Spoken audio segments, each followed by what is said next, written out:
The story begins with Jack Thompson driving his rig through a foggy, desolate stretch of highway in the Pacific Northwest. It's late at night, and the dense fog has reduced visibility to nearly nothing, forcing Jack to slow down and focus intently on the road ahead. The landscape around him is shrouded in mist, with the outlines of tall, looming trees barely visible through the thick fog. The highway is empty, with no other vehicles in sight, and the only sound is the steady hum of the engine and the occasional creak of the truck's chassis as it navigates the winding road. The air inside the cab is cool, and Jack feels a strange sense of unease, the kind that comes from being completely isolated in an unfamiliar place. As he drives, Jack suddenly hears a strange sound, a distant, mournful wail that cuts through the silence of the night. The sound is haunting, sending a shiver down his spine. At first he thinks it might be an animal, but the wail is too human, too filled with despair. It echoes through the fog, growing louder as Jack continues down the road. Concerned that someone might be in trouble, Jack decides to stop and investigate. He pulls the truck over to the side of the highway, the fog swirling around him as he steps out of the cab. The wail is clearer now, coming from somewhere off the road, hidden within the thick mist.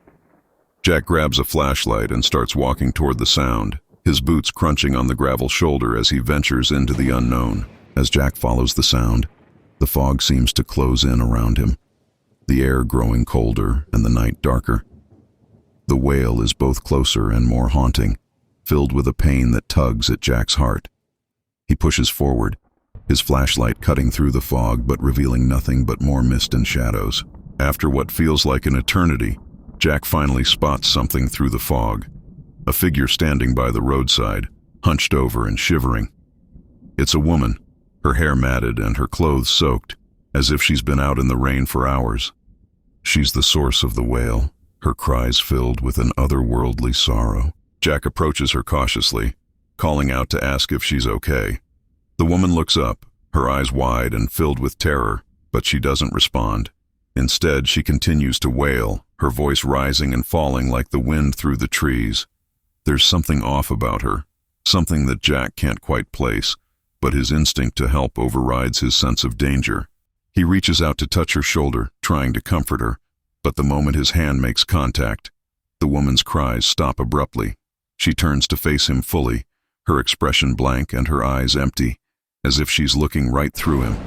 Jack feels a sudden, overwhelming sense of dread, the air around him growing colder still, as if the fog itself is alive and pressing in on him. Before Jack can react, the woman's face contorts into a mask of rage, her mouth opening wide as a deafening scream erupts from her throat. The sound is unlike anything Jack has ever heard, piercing, unnatural, and filled with an ancient primal fury. The force of the scream sends Jack stumbling backward, his flashlight flickering and dying as the world around him plunges into darkness. Disoriented and terrified, Jack scrambles to his feet, the fog now so thick that he can barely see his own hands. The woman is gone, her scream still echoing in his ears, but the oppressive sense of dread remains. The air is thick with tension, and Jack feels as though he's being watched by unseen eyes lurking in the mist. He tries to find his way back to the truck, but the landscape around him has changed. The road is gone, replaced by an endless expanse of fog and shadow.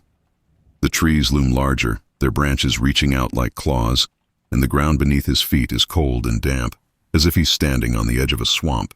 As Jack stumbles through the fog, he begins to hear other sounds, whispers, faint and indistinct, coming from all around him. The voices are filled with fear and anger, and Jack realizes that he's not alone in this strange, nightmarish place. The spirits of those who have come before him, drawn by the same wail, are trapped here, unable to move on. The fog seems to pulse with a life of its own, swirling around Jack and closing in on him, as if trying to trap him as well. The temperature drops even further, and Jack's breath comes in ragged gasps as he fights against the overwhelming sense of despair that threatens to consume him. Just as Jack is about to give in to the hopelessness, he sees a faint light in the distance, a beacon of hope in the darkness. He forces himself to move toward it, his legs heavy and his body numb from the cold. The light grows brighter as he approaches, cutting through the fog and revealing the outline of his truck, the headlights glowing like twin stars in the night. But the wail returns, louder and more desperate than before, and Jack knows that the spirit he encountered is trying to stop him from escaping. The woman's figure appears again, this time in front of the truck, her eyes glowing with an unnatural light. She reaches out to Jack, her expression a mixture of sorrow and rage, as if begging him to stay with her forever. Summoning all his strength, Jack refuses to give in to the spirit's pull. He pushes past her, the air around him crackling with energy as he fights against the oppressive force of the fog. The woman's wail turns into a deafening scream, the sound reverberating through the air and shaking the ground beneath him, but Jack doesn't stop.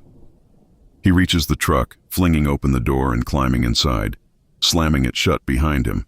The moment the door closes, the world outside the cab goes silent, the fog lifting as if it was never there. The woman's figure fades into the mist, her cries dying away as Jack starts the engine and pulls back onto the highway. The road ahead is clear, the fog dissipating as the first light of dawn breaks over the horizon. The air inside the cab warms up, and the sense of dread slowly fades, replaced by a weary relief. Jack knows he narrowly escaped something terrible, something that has claimed others who were drawn by the wail. As he drives away, leaving the foggy stretch of highway behind, Jack reflects on the encounter. He doesn't know what the woman was or why she was there, but he knows that her presence was a warning, a reminder of the dangers that lurk in the places between the living and the dead. The story ends with Jack pulling into a truck stop, the morning sun rising high in the sky. He steps out of the cab, feeling the warmth of the sun on his face, and takes a deep breath of fresh air. The memory of the wail and the ghostly woman will stay with him forever, a reminder of the night he faced the unknown and lived to tell the tale. As he prepares to continue his journey, Jack resolves to trust his instincts and to be more cautious on the road. The experience has shaken him, but it has also strengthened his resolve, reminding him that the world is full of mysteries, both terrifying and awe-inspiring.